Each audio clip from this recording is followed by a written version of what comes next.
Saudi আরবে আজ পবিত্র রমজান মাসের চাঁদ দেখা গেছে বলে আনুষ্ঠানিক ঘোষণা করা হয়েছে। এর ফলে আগামীকাল থেকেই দেশটিতে সিয়াম সাধনা শুরু হবে। ইসলামী শরীয়ত অনুযায়ী চাঁদ দেখার পর নির্ভর করে রমজান মাসের সূচনা নির্ধারিত হয়। তাই চাঁদ দেখার খবর প্রকাশের সঙ্গে সঙ্গে মুসলিম বিশ্বে এক আনন্দঘন পবিত্র পরিবেশ সৃষ্টি হয়। রমজান মাস মুসলমানদের জন্য অত্যন্ত তাৎপর্যপূর্ণ। এই মাসেই ভোর থেকে সূর্যাস্ত পর্যন্ত রোজা রাখা ফরজ। রোজা শুধু না খেয়ে থাকা নয়, বরং আত্মসংযম, ধৈর্য, তাকওয়া ও আত্মশুদ্ধির এক মহৎ অনুশীলন। এই মাসেই পবিত্র কোরআন নাজিল হয়েছিল, তাই রমজানকে রহমত, বরকত ও মাগফিরাতের মাস বলা হয়।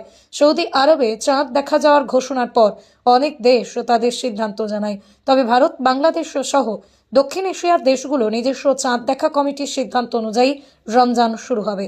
রমজান মাসে মুসলমানরা বেশি বেশি ইবাদত, দান, সাদকা, মানব সেবামূলক কাজে অংশ নেন।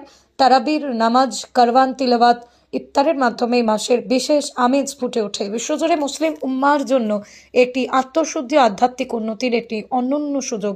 আল্লাহ তাআলা যেন আমাদের সবাইকে সঠিকভাবে রোজা পালনের তৌফিক দান করেন।